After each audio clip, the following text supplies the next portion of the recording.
Yo, what is going on, guys? Welcome to the video. I hope your morning is going great. I'm feeling fantastic as always, guys. Honestly, I just feel so great being able to upload these videos every single day for you. Yeah, I'm grinding, but it's a good grind. It's really fun, and I appreciate that you guys appreciate the content that I upload. So first and foremost, I want to say thank you to all of you guys, and specifically, I want to say thank you to my boy Captain Jack Wagons. You're the man. Now, I know most of you guys won't know who Captain Jack Wagons is. To be honest, probably absolutely none of you guys will know who Captain Jack Wagons is besides Captain Jack Wagons. So I just want to say thank you, brother, for watching the videos, and thank you to everybody else. In today's video, we're going to be taking a look at some news that we've missed over the past couple days, slash some interesting things from RunAway, which is going to be the first topic. We're going to discuss where is RunAway going to join. There was a post from Flowervin. If you guys don't know who Flowervin is, she is the wife of the owner of RunAway, who is Runner, and pretty much the history of RunAway is that they're an extremely tight-knit family and they always wanted to stick together. We'll discuss it more once we get into the actual video, but Flowervin did make a post talking about how the team does have some offers as a full roster and the management, and then they also have a ton of individual offers. So we're going to look at which teams we think are actually offering them as a full roster, which individual players on RunAway are getting the most offers, and if I think they might stick together or if they might split up. So that's going to be the first part of the video. Then after that, guys, we're going to move into the LDN Spitfire. Now, they picked up a new head coach. This happened a few days ago. I haven't found any time to cover it because there's been so much crazy juice, but we are going to hop into the LDN Spitfire and talk about their head coach situation because it's very interesting, and I think they hired a hidden gem, guys. I'm going to tell you guys who he is, where he comes from, what his history is, and then I'll show some clips of what Monty Cristo said about him as well, because he seems like a great pickup. Then after that, guys, at the end of the video, we are taking a look at some clips from Effect. Holy crap, Effect is insane, man. This guy's an animal. He's honestly playing out of his mind, and I'm super hyped to see him streaming and actually looking really happy, like he's enjoying the game. He's back in America. He's with the Dallas Fuel management, the players and everything, so it seems like things are Gucci for him in the Dallas Fuel. We're going to talk about it a little bit more at the end of the video. So if you guys are excited to hop into this, be sure, drop a like. Again, we always shoot for 1,000 plus over here, boys. Also, if you're new around here, and don't forget, click that red subscription box if you guys want to stay updated on anything and everything Overwatch League. And now, without further ado, guys, let's go ahead and hop into this video and talk about RunAway. Alright, so actually somebody on Reddit posted this for us. He did a full translation of a stream that Flowervin did, where she just answered a whole bunch of questions from the viewers, and this is the main things that came out from it. Again, shout out to EvanStar6132. The topic is,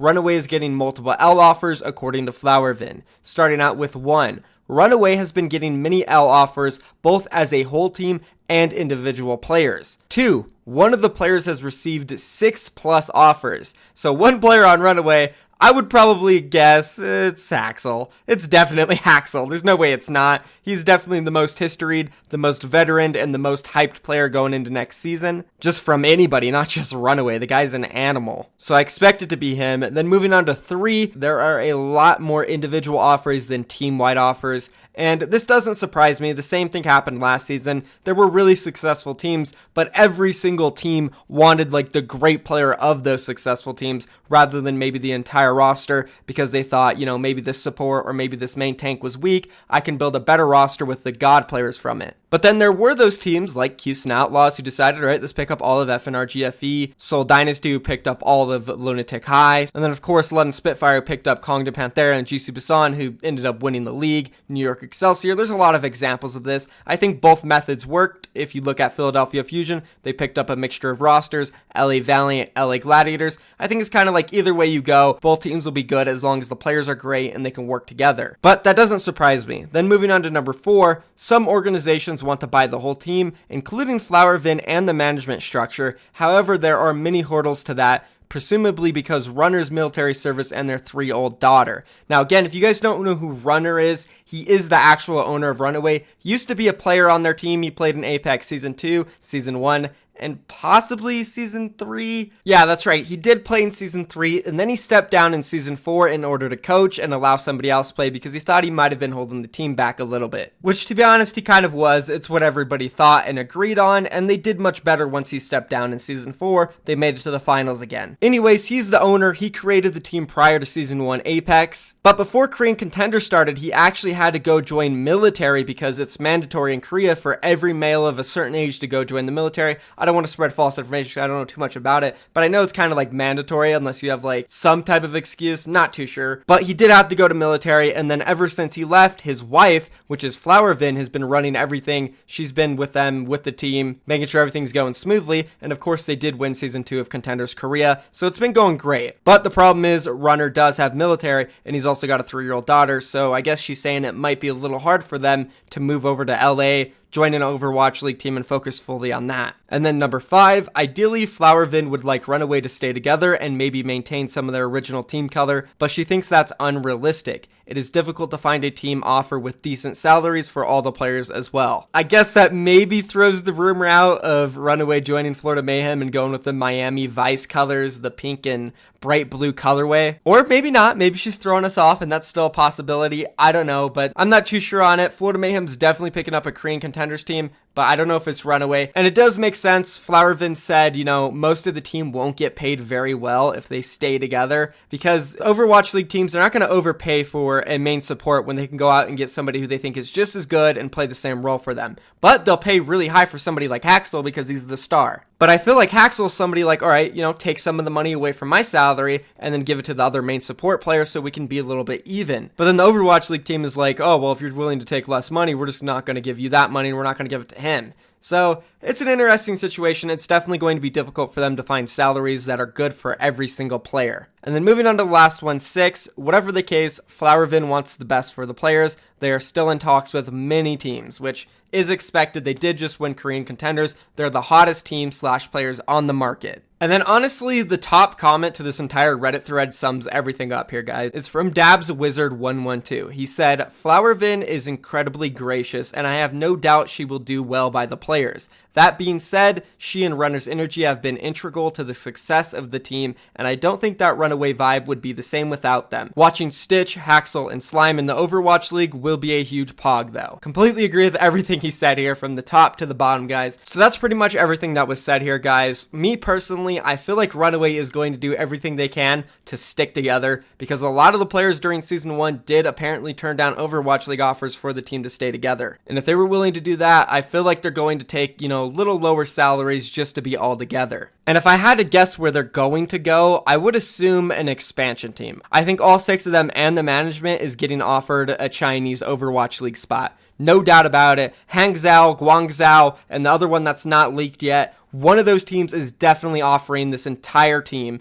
to play for their city. And I have a feeling they're going to offer a decent amount of money. But there is another factor here that I do think the other Chinese teams that aren't looking to get all 6 players are offering absolute bank to players like Stitch and Haxel. I'm pretty sure these organizations from China are going to offer these star players massive contracts, life-changing contracts, guys, that are almost impossible to turn down, especially if you're in a situation where you need money. Because honestly, you look at other esports like League of Legends, Chinese organizations always try to import the best Korean players, and they just paid them bank. So I don't see why it'd be different here, especially when they're paying $30 to $60 million for a spot in the league. So we're just gonna have to see what happens. If they can stay strong, I do feel like they'll end up all together on an Overwatch League team, whether it is one of those Chinese rosters, whether it's Washington, DC, Atlanta, or whoever the other unconfirmed spot is. It'll definitely happen, but that's gonna be it, guys. Be sure to leave a comment down below. Let me know what you think all about RunAway. Will they stick together? Will they split up? And if they do you think that all of them will still end up in the Overwatch League? Personally, I feel like there is a small chance that if some of them start splitting up, one player could be left behind and not make it into the Overwatch League individually, but I still feel like the players, if they do split up, an organization will still offer the core. Say like Haxel gets like a huge contract that he can't turn down from his team. He'll take that, but then like the other 4, 3, or 5, whatever it is, I think will still get offered as a team. And they'll just have to fill that hole of Haxel. So be sure, leave a comment down below, let us know what you think, and now let's move on and talk about the LDN Spitfire's new head coach. This is the announcement that they posted on their website. LDN Spitfire welcome KINGmykL Kim. The LDN Spitfire are ecstatic to be welcoming the newest member of our coaching staff, head coach KINGmykL,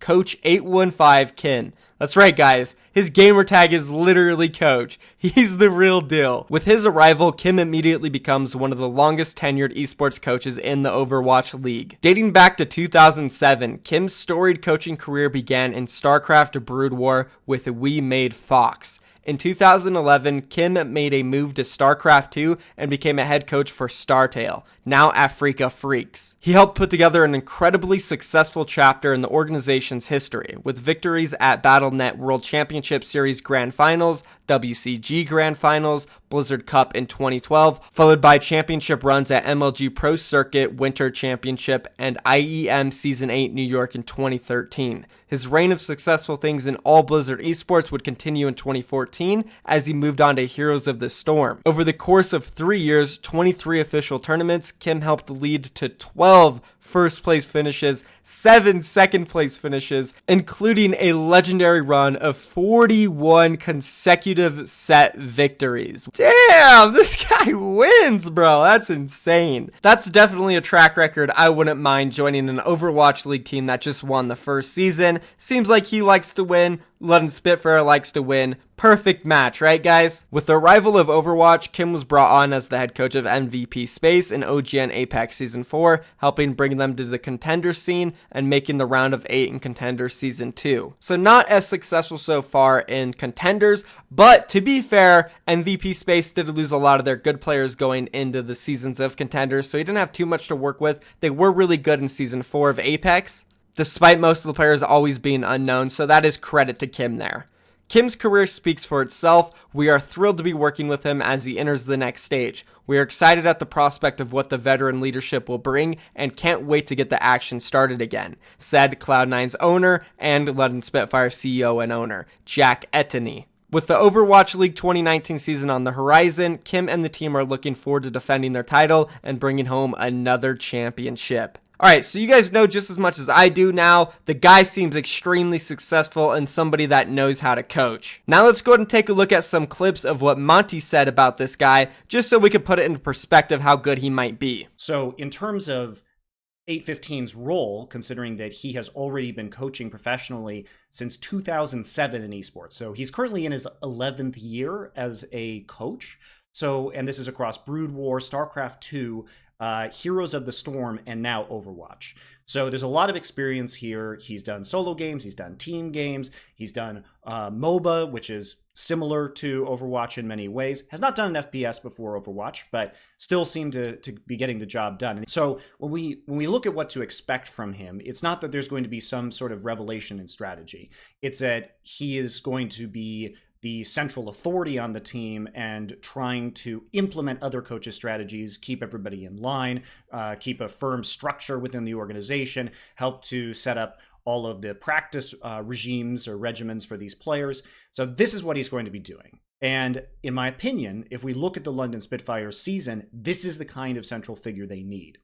But I think the most impressive thing about his career is that when he moved over in 2014 to Heroes of the Storm, and we can say, okay, Heroes of the Storm isn't the biggest esport, but he won 12 first place finishes with MVP Black, which also coincidentally had one of the best win streaks ever in esports history with 41 consecutive victories. They were incredibly dominant. And he presided over all of this, in addition to 7 second place finishes, right? So there it is, guys. Monte Cristo, his thoughts pretty much sums up everything about this guy. He thinks he'll be highly successful. He does have the track record in other games. We're just going to have to see what happens with the LDN Spitfire going into next season. They are definitely one of the best picks for the championship again. And now, guys, lastly, let's go ahead and move on to Effect and take a look at these absolutely incredible clips, guys. I know we saw Effect play Widowmaker a little bit here and there in the first season, but he didn't look very good at it. I'm not going to lie. He was decent. In my opinion, I still thought Taimu was better, and Taimu was slumping hard as hell at the time. But now, I mean, just roll the clips. Holy crap. They're gonna blade after. Kill the Genji, kill the Genji. Come on in. Stay. Nice. Effect popping up. Hunter half on point, guys. Hunter one. I need healing. Oh, what a ball. 3v2, 3v1. 와 씨발 나 존나 잘해. Keeper. Insane. Yo, like my boy Rhino said, Effect is insane. He popped off. And shout out to my boy Rhino. Listen, guys, I know some people down there in the comments are going to be laughing like, oh my god, this Rhino kid, squeaker, blah, blah, blah. You got to give him credit, man. I don't know how old he is, but he sounds like he might be 9, 10, 11 years old. And he's up there playing with Effect and ranked. That's a superstar. That's a prodigy, guys. We'll see him in the Overwatch League in 8 years, that's for sure. Great calls to you, Rhino. I don't know if you watch my content, but if you do, great calls there. Keep it up. And Effect, I don't need to say much, do I? Those shots were incredible. The guy's popping off. Take a look at the next clip. From the same game, by the way. Widow in top right. Or is it the right side? 당신의 마녀가 도착했습니다. Oh, you should have called. Go to top right.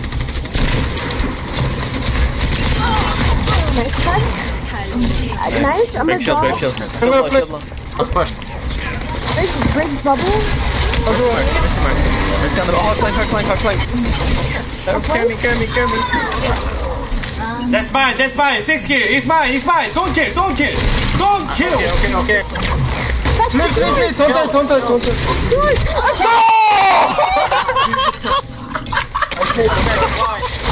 Overwatch League player, by the way. Well, that was an insane clip, but it did take a turn for unfortunate events for Effect. He wanted the 6K.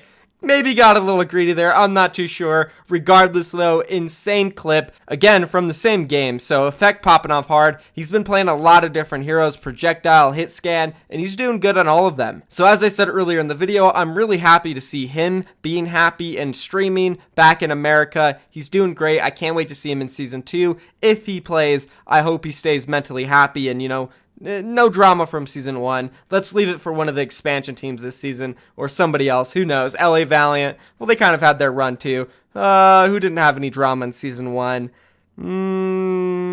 Every team had drama. San Francisco Shock? Yeah, San Francisco Shock. Oh no, Houston Outlaws. We want some Houston Outlaws drama next season, boys. Now I know all the Houston Outlaws fans will be like, no we don't. Yes, we do. And I'm a Houston Outlaws fan, so...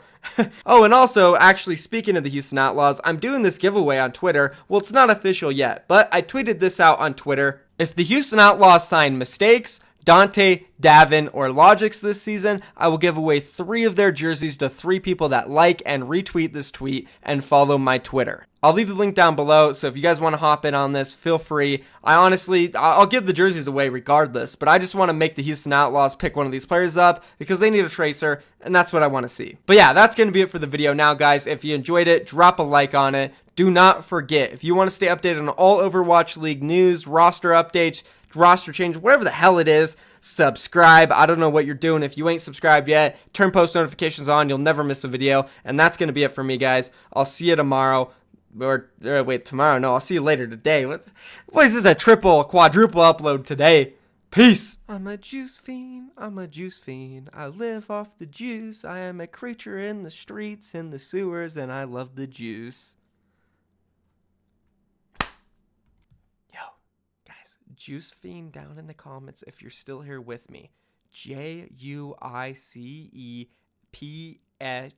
fiend. Wait, fuck, how do you spell fiend? God damn it. Uneducated. I went to college. Is it PH or is it FEEN? I think it's PH. Shit, I'm googling FEN. Fiend definition. Use also fiend slang. Yeah, fiend. FEEN. JUICEFEEN. Boys, down in the comments. Let's go, gang. No. I don't. I'm out. What am I doing? I'm out of here, boys. Peace.